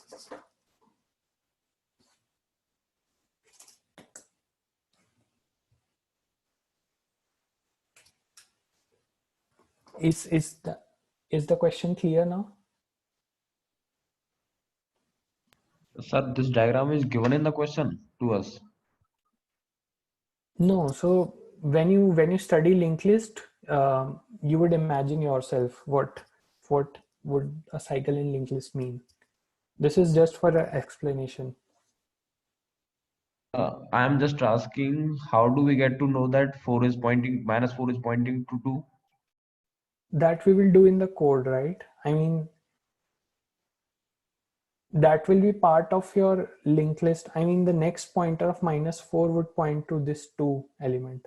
So in this structure, the next pointer of 4 would point to 2. So if you guys understand what pointer is, it's basically address of something else, right? So pointer stores address of something else. So this next of 4 will store the address of 2. So this is more like if I visit 2, 2 will tell me, okay, next you should go to 4, and 2 will give me the address of 0. And when I visit 0, 0 will give me address of -4. So I'll go to -4. And when I go to -4, -4 will again give me address of 2. So I'll go back to 2. So that address is stored in next pointer.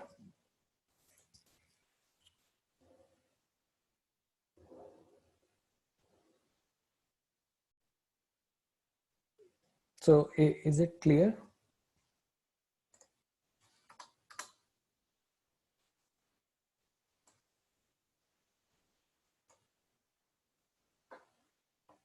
Now the algorithm for this would be very simple. You can just start the slow and fast pointers at the beginning of the linked list. Sir, I have a like possible solution like regarding this. Okay, so like we will introduce 2 pointers here, like pointer 1 and pointer 2. And for pointer 1 we will provide in the value of the pointer which is next to the pointer 1, right? And for the pointer 2 we will provide the value of its next to next pointer. Correct, yeah. So we will continue it in a while loop, and we'll reach it to a certain point where we'll find that the pointer 1 and pointer 2 are same, where we'll return that. In that case, we will find that there is a cycle in it. Correct, yeah. So that's perfect, yeah. So who was this? So Saurabh. Yeah, nice, Saurabh. So basically we'll start with 2 pointers at the beginning of the linked list, and we will keep moving the slow pointer 1 step and fast pointer 2 steps. And if there is a loop, they'll meet at some point of time, and we'll return true if they meet at some point of time. And if either of them hits a null value, so it reaches the end of the linked list. So if there was no loop, they will hit a null value. So that would mean there is no cycle. So then we'll return false. So let me quickly code that. So let us make it very simple. So we'll start with 2 pointers slow and fast. Okay. Now what do I do with slow and fast pointers? I'll just start them with head.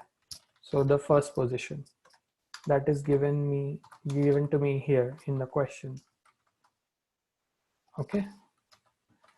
And then I'll have a while loop. Let me think about condition later, but what I will do is I'll move the slow pointer by one step.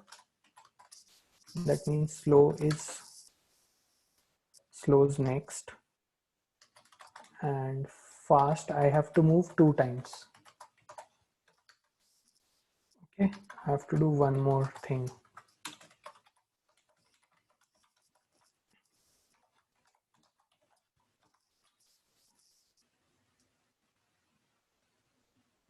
Okay, so why I'm doing this if fast? Because fast might end up at the null position, right? So I have to check whether we have already hit the null position. Can I move 2 steps or not? And at the end of this, if slow is fast, I return true. That means I found a loop. Otherwise, outside of this, I'll return false. That means I have not found the loop. And how can I write the termination condition in while loop? Anyone? Slow is not equal to fast. Fast is not equal to null. Slow not equals to null, first not equals to null, and first of next not equals to null. So because so a simple thing we can do is we can just do slow and fast, right? When both of them are not null, we can just keep moving them.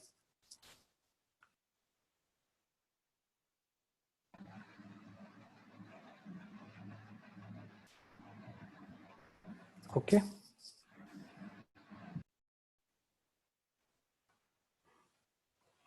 Or since you already know fast is always like farther or like faster than slow, you can just write while fast. But to make things simple, let's just write while slow and fast.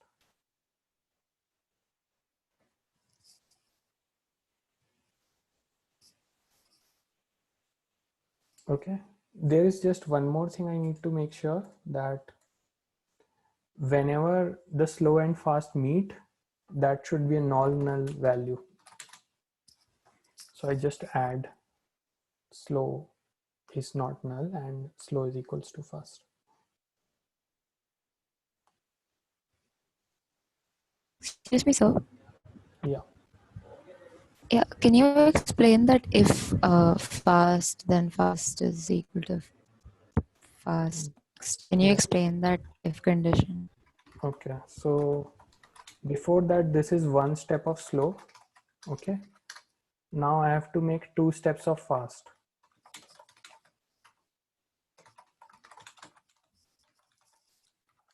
Okay, so this is the first step.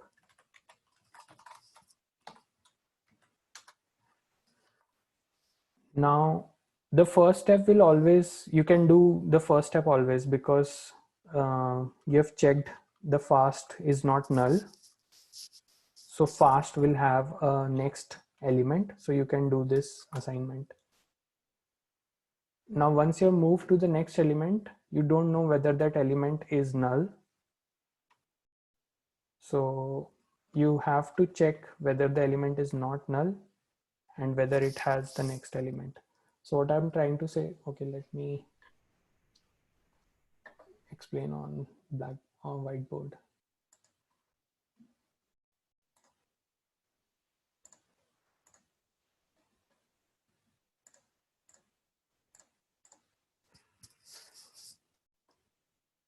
Okay, so let's say these are the 3 elements.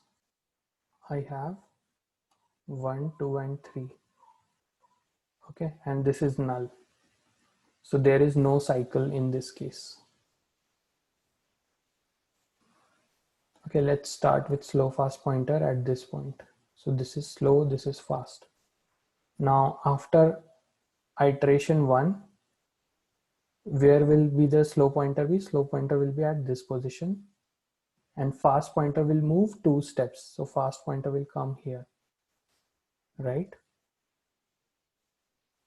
Now after in iteration 2, slow will again come at this point.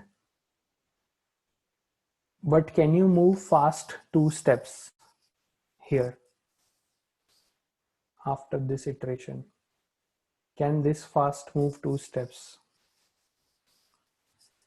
No, right? It will, right. So it will just point to null, and this null doesn't have a next element. So it can just make 1 step at this point of time. So you have to check whether the element is null or not. If the element is not null, then only you can make the next step. So when we compare, like, when we have the condition, the if condition, so in that bracket, it's basically like when you say if and then pointer name, right? You're seeing if the thing that it points to next is null or not. Yeah, so when I say if fast, I'm just checking if fast is null or not. So what I have done is I have already taken 1 step, right? I have made fast the next. And then I'm checking whether the current element is null or not null. Okay. Okay. Is this clear to everyone? No, sir. What's the confusion? Actually, sir, I haven't ever seen this linked list before. So, sir, I don't know what is going on there. Okay, so let me give you a quick overview of linked list. So linked list is a linear data structure, and it will have these blocks, okay? And each block will have a value and a pointer. So this pointer points to another block. Okay, so this is the next pointer which you are saying. So it's very simple. So there are 2 things, value and the next pointer for each block. Now this can keep on going, right? And when the linked list ends, this next pointer points to a null value. So we show it using this grounded thing. So this is actually null. Okay, it doesn't point to anything. It points to a null value, basically. So each block has its own value, value 1, value 2, value 3, value 4. And this is a linear data structure. That's all linked list is. And you will learn more about linked list when there will be linked list lecture. But to do this question, you don't need to know anything more. So you have these blocks. Each of them has a value and a pointer. And now what you are asked is you want to find whether this linked list has a loop. So this doesn't have a loop, right? There is no loop in this because it's just a linear, it's just simple chain, linear chain. Instead, if the linked list was something like this,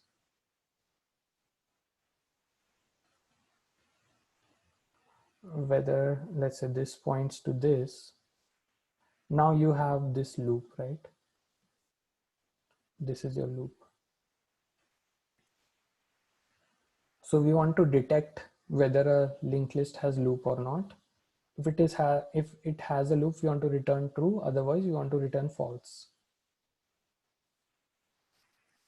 Does that clear your doubt? Yes, sir. Now it's very simple. Now you have understood this. Sir, I have a doubt. Yeah, go ahead. Sir, in case if there is like a single number, let's say there is only 1 in the linked list and there is no other number. Right. So according to the logic which you have mentioned in the code, that will fail because because it will proceed the slow slow to its next pointer as well as fast to its next pointer. So both will point to null, right? Yeah, both will point to null. So in that case, it should be like false. The resultant should be false. Okay, so that's why I did one small thing. So I said, if you see line number 22, I said slow and fast should be equal, but also slow Okay, should be okay. not null. Yeah. Okay. Okay, sir. So Sir, could you please explain the example one given in the question? yeah, let's take that example. So let me open the whiteboard. So 3, 2, 0.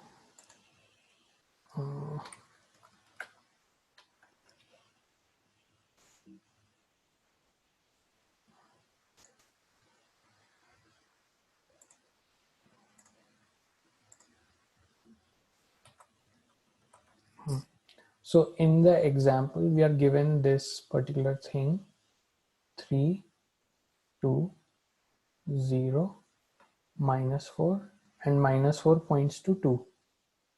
Okay. Let's start iteration by iteration. So first iteration, beginning slow points to 3. I mean, Fast. how do we get to know that 4 is pointing to -4 is pointing to 2? So there's this next pointer, right? Next pointer stores the value of 2 address. So the structure for each node or each block is this. You have an integer value. So what is the integer value for the first node? It is 3, right? And then there is a pointer list node star next. Okay, so this is the next pointer. So this stores the address of 2. So let's say this was, let's say address of this was A1 and address of this was A2, this was A3 and A4. So next of block 1 will store A2. Okay. And next of block 2 will store A3. So you can use the next pointers to move to the next element. So from 3 I can move to 2, from 2 I can move to 0, from 0 I can move to -4. And when I move from -4 to the next element, I come back to 2. So that forms the loop. It is given in the question that there will be a pointer of -4 which points to 2. No, we have to detect whether there is such a loop there.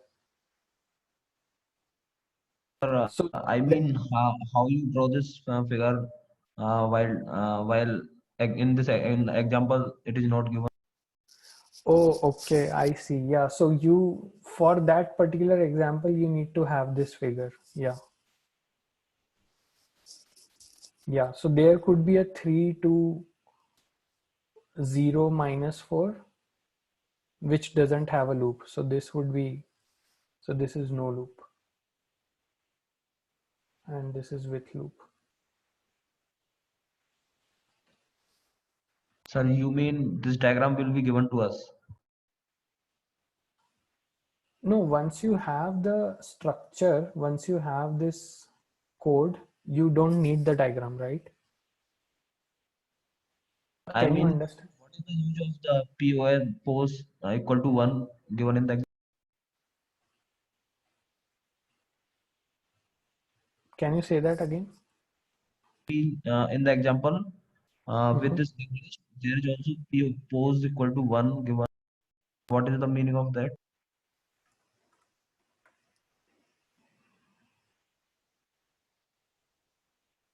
Mm,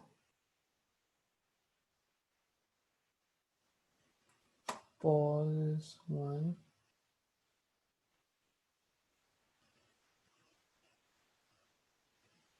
Okay, so this means that the position, like where the cycle starts, is position 1. Okay, let me read. To represent a cycle in the linked list, we use an integer pos, which represents the position in the linked list where the tail connects to.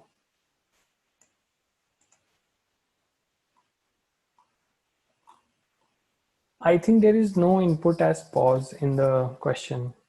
Maybe there is something. Pause is not required in this question. So pause will be required when you actually try to find where the loop starts. Sir, actually, I'm confused in this, that how it will come into our mind that -4 will point to 2. I mean, it is not given in the question. No, so input. So to understand this, okay, let me go back to the whiteboard. Can you see the whiteboard? Yes, sir.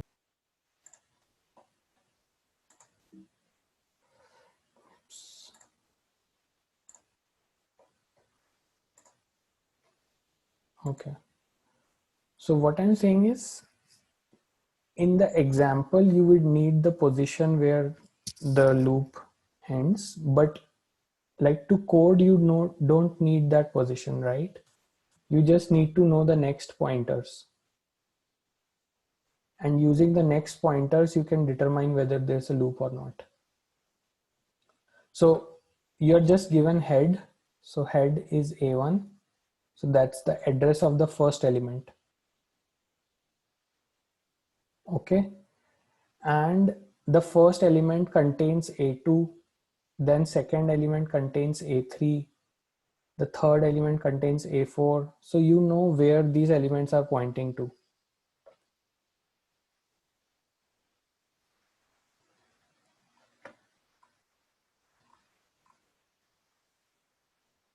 Do you understand? I mean, is this clear now? Actually, sir, this doesn't make sense to me, sir. I What mean, is the doubt? sir, actually, the doubt is that the value itself contain pointer and the value. Sir, and that is point to next. That is point to next value. Mm-hmm. How can you say that -4 will only point to 2? It can be point to 3 or 0. Yeah, it can point to anything. So that pointers will be set already for you in the question. Why do you need to worry about that?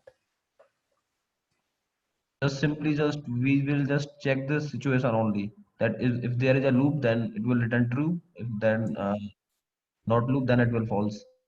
Yeah, I mean, if this was the situation that -4 was pointing to null, you will return no loop. So this was given to you.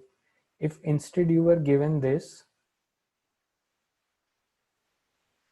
if 4 was pointing to 2, then you will return there's a loop. If 4 was pointing to 3, you will also, again, you will return there's a loop. Now I got it, sir. Yeah. Please explain little bit about the code, sir. Yeah.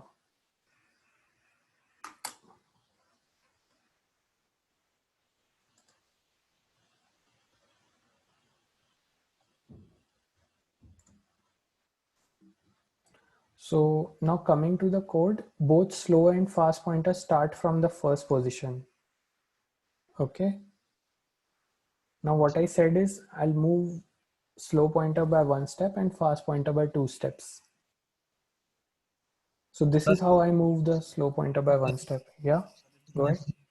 We will move slow step by 1 and fast by 2. Yeah.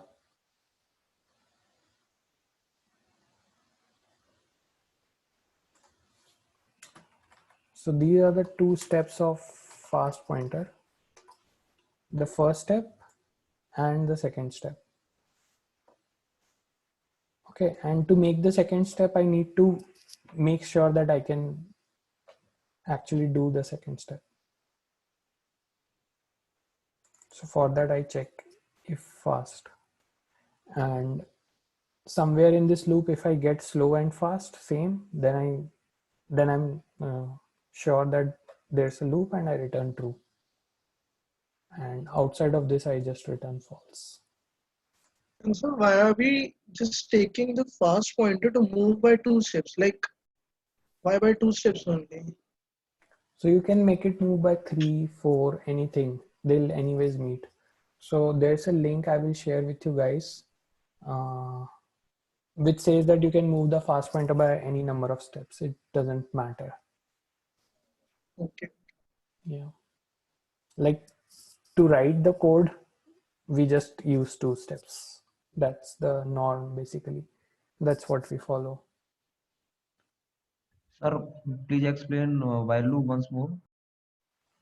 Yeah, so in while loop, what we are doing is we are moving slow pointers by 1 step. With from condition. Yeah, so let me explain the inside and then I can come to the condition. And fast pointers by 2 step. And now there are 2 situations. Either I can end up in a null pointer. So I have to check if fast, or I can make one more step for fast. Okay. So for second step, I need to check. I need to keep this check. And once I made these moves, I need to check if slow and fast are same. If they are same, I found a loop. And then I'll return true.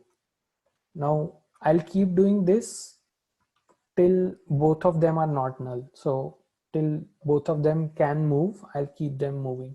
If one of them hits a null value, so that means I don't have a loop, and then I'll break the loop and I'll return false. Got it, sir. Got it. Repeat the while condition again. So while we'll keep moving these 2 slow and fast pointers till we can move them basically. So whenever either of them gets to a null value, so that means we have reached the end of linked list, and then we can break out of the while loop and return false. Okay, sir, got it. Yeah. Sir, what is the time complexity of this? So this will be order n. Do you guys agree?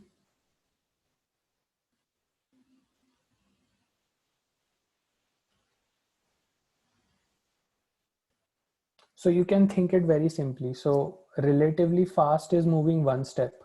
So how many steps do fast need to come back to slow's position? At maximum, like at max order n, right?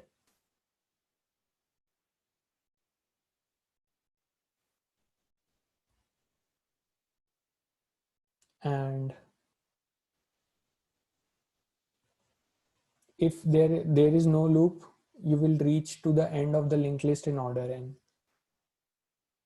So even if you have a loop or you don't have the loop, you will get to you will return true or false in order n.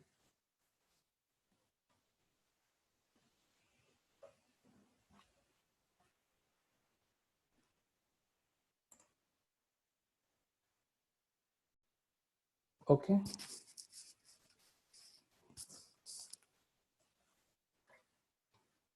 Is this clear? Oh. So we are knowing the position beforehand, right? The position where it will point after the loop ends. Right. That's stored in next. Yeah, so can't we just write that if position is equal to -1, then just return false, otherwise return true?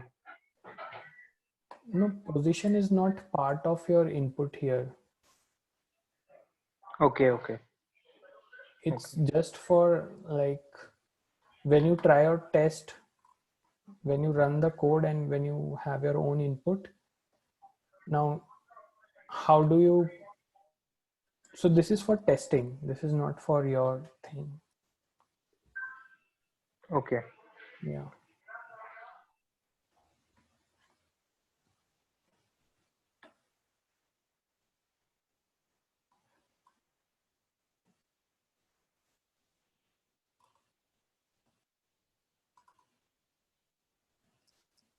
Okay, is this clear?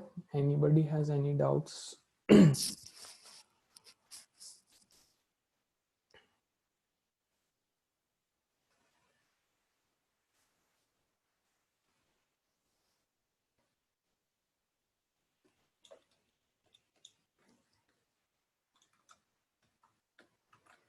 Okay, guys, let's check the time. What's the time? So we have 5 more minutes. I'll be around for 5 more minutes to take any doubts or any questions if you have about today's session or previous session. Sir, And in the yeah, the first question which we have solved in case of to check that STR question, implementation of STR. The okay, very first question which we have solved. So I was while I was coding, I was facing a certain issue in the corner test cases. So can you show the code again? sure.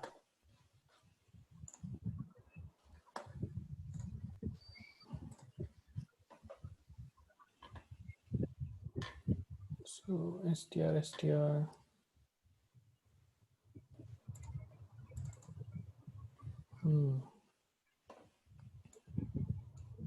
So there is a link out there. Okay. The link is open.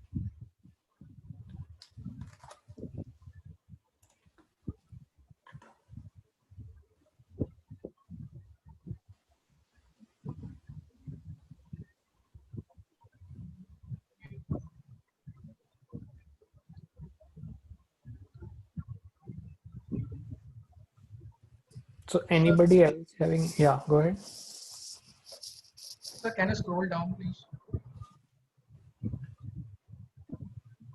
Let me zoom it out.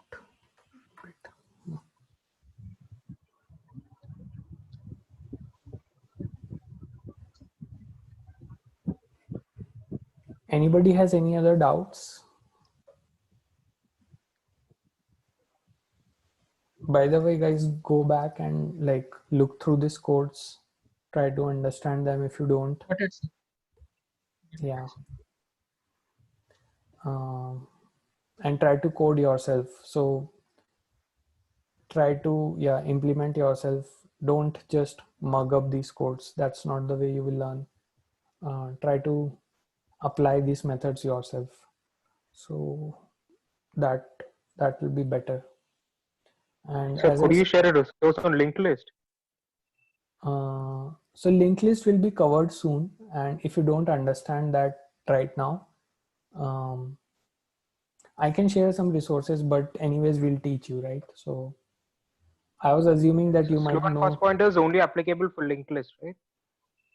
So there is one question on arrays as well. So, but that was a bit hard. That's why I took. So this is the question on arrays.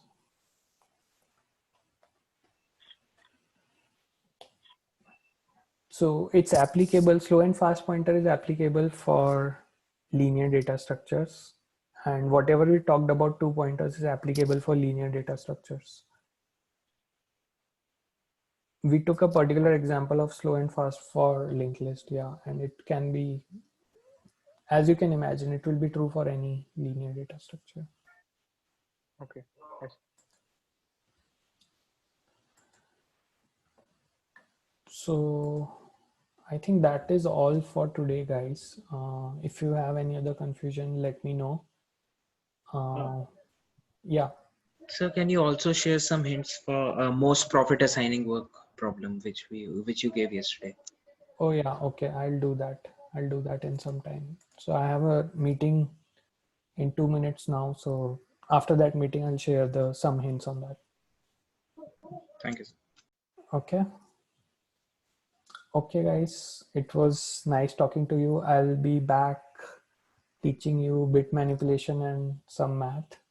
So that will be after some days or a week, I guess. So we'll meet soon. Stay safe till then. If you have any doubts, let me know. And yeah, if you already understood all of this, very good. Just try more questions. I have put a bunch of questions for you on Slack. Just go through them. And yeah, we'll talk later. See you. Bye-bye. So will there be a doubt session recently? So I have to check. I'm not sure about it. Did you guys had doubt session for arrays? No, sir, not yet. So you will have your doubt session after arrays, I think, because that's the first assignment you got there, right? Yes, sir. So yeah, but don't wait for doubt sessions. Just try to do things yourself, because doubt sessions might be a bit delayed as compared to the class timelines. So do it yourself. If you face issues, just post it on Slack and others can answer. And if I get time, I can also answer. Other than that, if you finish all the questions which I have given on Slack, just go through the problems in LeetCode related to 2 pointers, and you will see more problems. And if you can do medium level questions comfortably, then move to harder questions, but don't jump to hard questions directly. That might demotivate you. So yeah, that's all. Any other questions or doubts, concerns? No, sir. Thank you. Okay, guys, thank you.